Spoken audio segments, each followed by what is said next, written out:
বলছে আইসিডিএস সেন্টারে পরিষেবা ফিরিয়ে দেওয়ার দাবি জানাচ্ছেন বেরম জুড়ে বিক্ষোভ স্থানীয়রা। কী ঘটনা ঘটেছে চলুন দেখে নেওয়া যাক।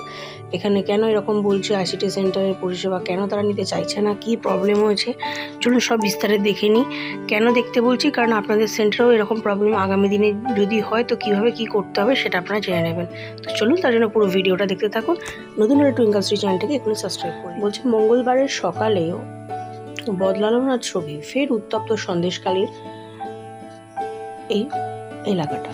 কি হয়েছে এখানে না, এখানেতে বলছে মহিলারা বিক্ষোভ শুরু করেন। আইসিডিএস কেন্দ্রের মধ্যে গোয়াল ঘর পশুপালন করা হচ্ছে, শিক্ষার অধিকার থেকে বঞ্চিত হচ্ছে গ্রামের শিশুরা। এই অভিযোগ নিয়ে তারা কিন্তু মহিলারা কিন্তু সরব হয়ে উঠছে।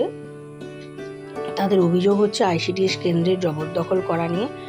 নালিশ জানাতে গেলে শেখ সিরাজউদ্দিনদের কাছে কথা বলে হুমকি দিতেন এই 1 নম্বর গ্রাম পঞ্চায়েত তৃণমূলের প্রাক্তন প্রধান তপন সর্দার।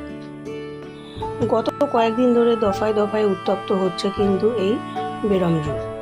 শিক্ষামন্ত্রীর কাছে আইসিডিএস সেন্টারের পরিষেবা ফিরিয়ে দেওয়ার আর্জি জানিয়েছেন এই এলাকার বাসিন্দারা। বিক্ষোভকারী এক মহিলা বলেন, আমরা অনুরোধ করছি গোয়ালঘর ওখান থেকে সরিয়ে দেওয়া হোক। শিক্ষামন্ত্রীকে বলছি এটা যেন পরিষ্কার করে দেয়, ভালোভাবে চলুক, আমরা শান্তিতে বাঁচতে চাই। তপন সর্দারের কাছে বলে এনে হুমকি দিয়েছেন যে সিরাজকে জানিয়ে দেব আমাদের সন্তানরা যেন ওখান থেকে পড়াশোনা করতে পারে, এটাই আমরা চাইছি। শুক্রবার থেকে বিক্ষোভের আঁচে তেতে উঠে রয়েছে কিন্তু এই বেরমজুর। এলাকাবাসীকে শান্ত করতে দফায় দফায় কিন্তু পুলিশরা যাচ্ছে, কথা বলছেন। গত রবিবারও পুলিশ পৌঁছাতেই ফের বিক্ষোভ শুরু হয়েছে। গ্রামবাসীর মহিলারা তারা বিক্ষোভ শুরু করেছে। গ্রামবাসীর অভিযোগ করেন যে অভিযোগ জানাতে গেলেও উল্টে কেস দিয়ে দেওয়া হচ্ছে। একইভাবে সোমবারও উত্তেজনা ছড়াচ্ছে পুরো এলাকা জুড়ে।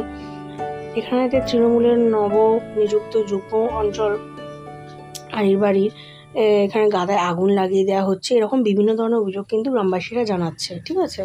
এবং এখানেতে আর একটা তাদের বক্তব্য হচ্ছে একটাই, যে এখানেতে যেন যে আইসিডিএস কেন্দ্রটি সেটা যেন প্রপারভাবে চলে এবং এখানে বাচ্চারা যেন, শিশুরা যে পড়াশুনো করতে আসছে সেই পরিবেশটা যেন তারা পায়, এটাই তাদের কিন্তু আর্জিটা জানানো হয়েছে।